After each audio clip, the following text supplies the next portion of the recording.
My name is Liam Carter. I'm 31, and my life shattered into a million pieces in a single day.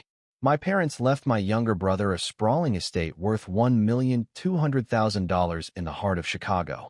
To me, they left a decaying wooden cabin deep in the wilderness of Montana. That same day, Jessica, the woman I was supposed to marry, hurled my engagement ring at my chest, slammed the door, and spat her parting words. I was a pathetic loser who'd never amount to anything. I was gutted, humiliated, and utterly lost. But when I finally scraped together enough money for a flight to Montana and pushed open that rotting cabin door, I found something that would be valued at over $75 million. That was the day my life truly began. I was the eldest son in a family that never quite knew what to do with me. My younger brother, Noah, was the sun around which our family orbited. He was charismatic, athletic, and possessed a confidence that seemed to light up every room he entered. My father, Robert Carter, was a man of pure ambition, as hard and unforgiving as granite. He saw life as a series of contests to be won, and in his eyes, Noah was the born champion destined to carry the Carter name to new heights.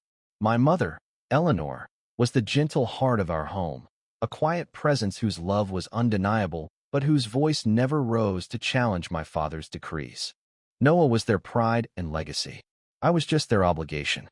Jessica Vance, the woman I had loved and planned a future with, saw me in much the same way. We'd been engaged for nearly 2 years, building what I thought was a life based on mutual affection and support. The truth I discovered was far uglier than I could have imagined. She wasn't building a life with me. She was waiting for me to become a pale imitation of my brother. The moment she learned the details of my parents' will, the mask of affection dropped, replaced by a contempt so venomous it poisoned every good memory I had of us. And that's where this story starts, at rock bottom, stripped of everything I thought defined me, on a forced march toward a destiny I never could have imagined. Growing up, I learned to live in the background. Noah was the star of every family story, the protagonist of our shared history. He was the varsity quarterback whose games my father never missed, his booming voice echoing from the bleachers, swelling with a pride he never showed for me. I was the quiet one, the reader, the dreamer. I remember in my junior year of high school, I won a statewide award for a collection of short stories I'd written. My English teacher, Mr. Albright, had pulled me aside, his eyes shining, telling me I had a rare gift. That evening, I placed the award certificate on the center of the dinner table, my heart thumping with a nervous hope. My father picked it up, glanced at it for a fraction of a second, and set it back down without a word. "Noah," he said, turning to my brother, "tell me about the new playbook for Friday's game." The silence that followed that dismissal was more deafening than any shout. It was the sound of my worth being measured and found wanting. As we grew into men, the chasm between us widened. Noah soared. He became a high-powered investment banker in downtown Chicago, his life a curated collection of designer suits, luxury cars, and weekend trips to Aspen. He moved through the world with an effortless grace, collecting accolades and admiration as if it were his birthright. I worked hard, too, but my path was less glamorous. I was a graphic designer for a small marketing firm, a job that paid the bills but offered none of the prestige my family valued. I tried to be proud of him, I truly did, but I could never quite escape the long, suffocating shadow he cast. Jessica entered my life like a whirlwind of color and energy. For the first year, she was my anchor. She was sharp, ambitious, and beautiful, and she told me she loved me for my depth, for my soul. "You're so different from the shallow guys I usually date," she'd say, tracing patterns on my arm. "You actually feel things." I clung to those words, believing I had finally found someone who saw me for who I was, not for who I wasn't. But slowly, insidiously, the comparisons began. It started with small comments. "Noah just got a promotion. Isn't that amazing?" Then it became more pointed. "Why don't you network more, Liam? You have to be more aggressive if you want to get ahead." At family dinners, she would align herself with my father's view of the world, her words becoming tiny daggers. "I just don't understand how you're satisfied with this, Liam," she'd say, her voice laced with a frustration she no longer bothered to hide. "Don't you want to be somebody?" I would try to explain that my ambition wasn't measured in dollar signs, that I found value in creativity and a quiet life. She would just sigh, a long-suffering sound that made me feel small and foolish. "Tell that to our credit card statements," she'd reply. Then came the call that detonated my world. Our family lawyer. My parents had passed away in tragically quick succession, my father from a sudden, massive heart attack, and my mother just 3 months later, her will to live seemingly fading with him. I was still drowning in a sea of grief, trying to navigate a world without them, when the lawyer summoned Noah and me to his office for the reading of the will. I walked into that polished, mahogany-paneled office clinging to a desperate, foolish sliver of hope. Maybe, in the end, they had seen me. Maybe my mother had left a final testament to her quiet love. Noah arrived looking like he was closing a business deal. All smiles and firm handshakes, his casual confidence a stark contrast to the knot of anxiety in my stomach. The lawyer's face was as blank as the papers in his hands, and he read the will in a flat monotone. The words struck me like physical blows.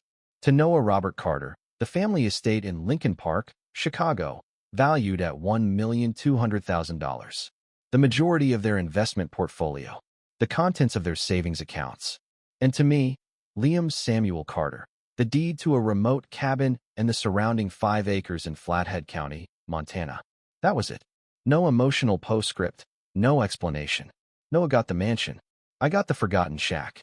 I sat there, paralyzed, the plush leather of the chair feeling like a cage. My face was hot with a shame so profound it felt like it was scorching me from the inside out. Noah, true to form, couldn't resist a final twist of the knife. He clapped me on the shoulder, his touch condescending. "Well, I guess Dad always knew who had the drive to manage his assets," he said, a smug little smirk playing on his lips. "Don't worry, buddy. We'll figure something out for you." When I told Jessica that night, her reaction was volcanic. Her carefully constructed facade of the supportive fiancé crumbled into dust, revealing the cold, hard ambition beneath. "A cabin?" she shrieked, her voice bouncing off the thin walls of our apartment. "Are you serious? Noah gets $1 million house, and you get a pile of rotten wood in the middle of nowhere? Do you hear yourself, Liam? Do you have any idea how pathetic you are?" She ripped the engagement ring off and hurled it onto the table. It skittered across the glass with a sharp, screaming scrape. "I am not tying my life to a man who is content with being a failure. I'm not wasting my youth on someone who will never, ever amount to anything." She grabbed her purse and stormed toward the door. The slam that followed was a sound of absolute finality, a punctuation mark at the end of my old life. I remained on the couch, motionless, staring at the glittering ring. In the span of a few months, I had lost my parents. In the span of a few minutes, I had lost my future. My father's dismissals, Noah's smug smirks, Jessica's cruel barbs, all of them swirled together into one suffocating chorus. Worthless, pathetic, loser. For the next week, I carried the deed to that cabin in my coat pocket. Its crinkled paper felt like a brand, a permanent mark of my family's disdain. What was I supposed to do with it? Let it rot? Sell it for a few $1,000s? But as the days bled into one another, something began to shift within me. The humiliation curdled into a hard, cold anger. This was their final judgment of me. This cabin was the physical manifestation of my place in the family. If this was all I was worth to them, then I had to see it. I had to stand in the middle of my failure and look it in the eye. One sleepless night, with the endless noise of Chicago traffic serving as the soundtrack to my misery, I made a decision. I opened my laptop and booked a one-way flight to Kalispell, Montana. That was the moment I stopped running. That was the moment I chose to walk straight into the wreckage. The flight to Montana was on a small propeller plane that seemed to fight against every gust of wind. I kept my forehead pressed against the vibrating window, watching the neat grid of civilization dissolve into a vast, untamed wilderness of snow-dusted mountains and endless forests. The deed was in my hand, its edges soft from my constant handling. It felt less like a document now and more like a summons. Pathetic loser. Jessica's words were a relentless echo in the roar of the engines.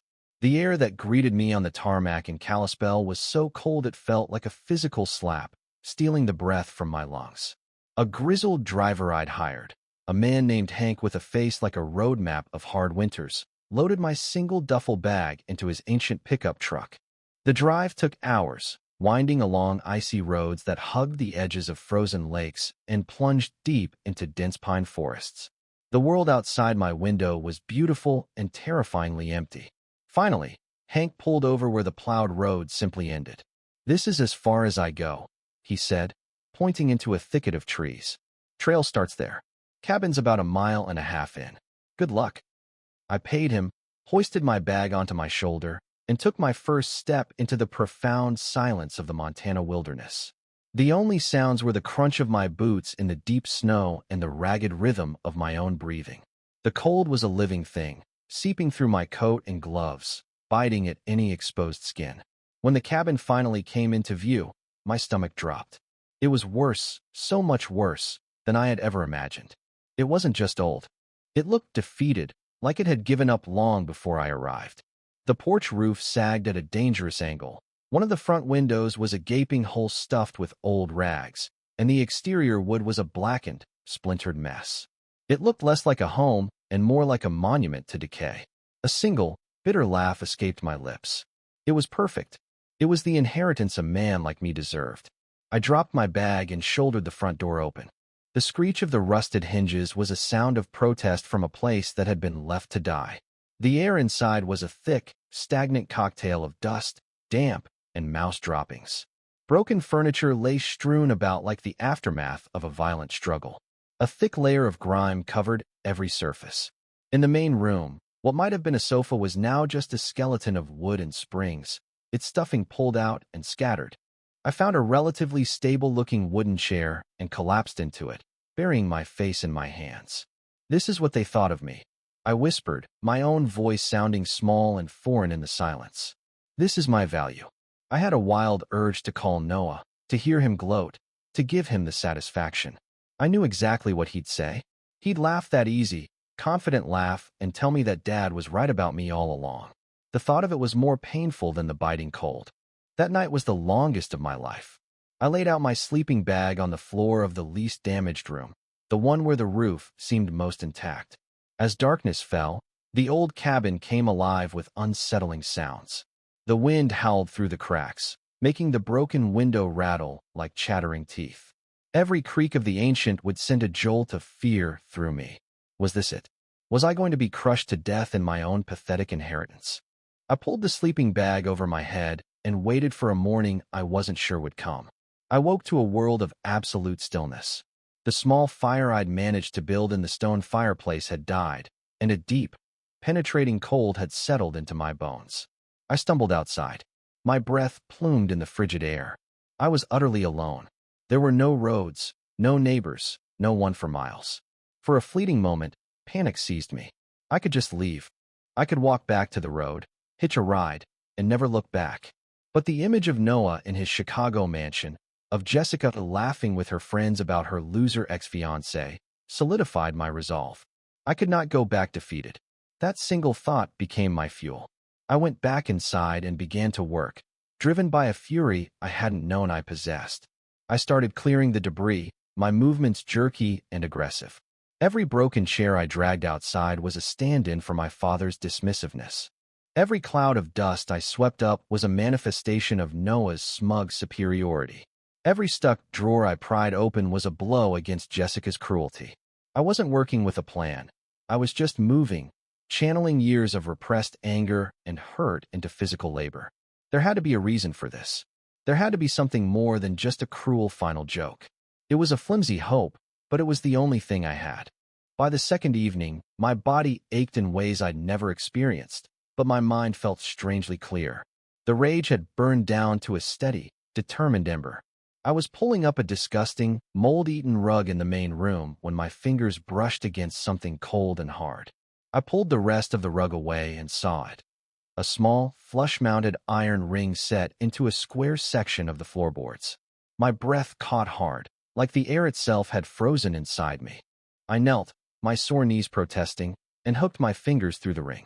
I pulled. At first, it wouldn't budge. I braced myself and heaved with all my strength. With a groan of splintering wood and the shriek of rusted metal, the panel lifted. Beneath it was a gaping black square, a hidden cellar. My heart began to hammer against my ribs. A wave of adrenaline washed over me. chasing away the exhaustion and the cold. This was it, the something more I had been desperate to find. The iron ring felt like ice against my trembling fingers. I knelt on the dusty floorboards, my heart pounding a frantic rhythm against my ribs, staring down into the abyss. A damp, loamy smell, like ancient earth and secrets, drifted up from the darkness.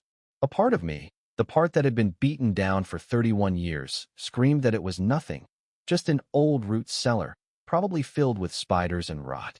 But a new, unfamiliar feeling was taking root inside me, a defiant flicker of hope. I scrambled for my duffel bag, my hands shaking as I fumbled for my high-powered flashlight. I clicked it on, and a brilliant white beam cut through the gloom, revealing a set of steep, rough-hewn wooden steps descending into the unknown. They looked ancient but solid. Taking a deep, shuddering breath, I swung my legs into the opening. My boot found the first step. It groaned in protest but held my weight. One step at a time, I descended, the circle of light from my flashlight dancing nervously ahead of me. The air in the cellar was frigid and still. I reached the bottom and swept the beam across the space. I froze, my jaw slackening in disbelief. This was no root cellar. Arranged with meticulous care along the packed earth walls were dozens of wooden crates and heavy-duty metal footlockers. In the far corner sat a massive, leather-bound trunk, secured with brass fittings that had tarnished with age. Everything was coated in a thick layer of dust, but it was clear this space was not for storing potatoes. It was for hiding a fortune. My mind struggled to process what I was seeing. I moved toward the nearest crate as if in a dream and used the heel of my boot to pry at the lid. The old wood splintered and gave way. Inside, nestled in what looked like straw, were rows of small, heavy cloth sacks tied with twine. With numb fingers, I picked one up, untied the knot, and tipped its contents into my palm. I nearly dropped the flashlight when heavy gold coins spilled into my hand, gleaming under the beam like they were alive. They felt impossibly solid, each one bearing the mark of a forgotten era. I let out a choked sound, half laugh, half sob. "What is this?" I whispered into the silent, cold air. Frantically, I moved to another crate, this one metal. The latches were stiff, but I forced them open. The lid creaked back to reveal a treasure trove of antique jewelry. Diamond brooches, emerald necklaces, and sapphire rings sparkled with an inner fire, throwing tiny rainbows of light around the dark cellar. I picked up a heavy gold pocket watch, its surface intricately engraved. It was a museum piece. They were all museum pieces. I stumbled back, leaning against the cold earth wall for support, the flashlight beam trembling.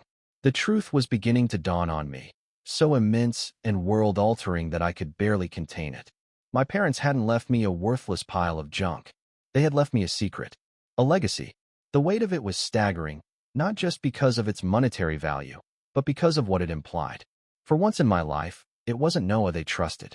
It was me. For my entire life, I had been the family's quiet failure, the son who lacked the requisite ambition and killer instinct.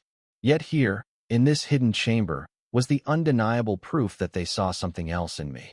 They hadn't chosen the charismatic son, the one who lived his life on display. They had chosen the quiet one, the one they knew would protect this. But the revelation brought a new, chilling fear. What was I supposed to do now? Who knew about this? Could Noah possibly find out? The thought of Jessica, her eyes widening with greed if she ever caught wind of this, made my stomach turn. This wasn't just a windfall. It was a burden, a dangerous, life-changing responsibility. Forcing myself to move, I went to the large trunk in the corner. Inside, I didn't find more gold, but something even more valuable. Stacks of leather-bound ledgers and rolled-up deeds, their paper brittle with age. I carefully opened one of the ledgers. The pages were filled with elegant, sloping handwriting detailing mining claims, timber rights, and land purchases dating back to the late 19th century. A name appeared over and over: Samuel Carter. My grandfather. A man I only knew through faded photographs and my father's terse descriptions of him as a hard, unforgiving man. I now understood he was the architect of a hidden empire. And my parents, for reasons I was only just beginning to comprehend, had passed it all down to me. I sank onto one of the metal chests, the flashlight balanced on my knee, and tried to regulate my breathing. For so long, I had internalized the narrative that I was nothing, Now, I was sitting on a fortune so vast it was difficult to conceptualize. $75 million, maybe more, hidden beneath a cabin the world had forgotten. This was my moment of truth. I couldn't just lock it back up and walk away. And I couldn't race back to Chicago, waving it in Noah's and Jessica's faces. That would be a different kind of failure, inviting a storm of greed, lawsuits, and threats I couldn't possibly manage. I thought of Jessica's face, contorted with feigned regret, begging for a second chance. The thought was nauseating. Right there in the cold, silent cellar, I made my vow. I won't let you down. I'll protect this. I'll prove you were right. For the next 48 hours, I barely slept. I worked with a manic energy, taking a meticulous inventory of the cellar's contents, my notebook filling with lists of coins, jewels, and documents. I reinforced the trapdoor, covering it once more with the filthy rug.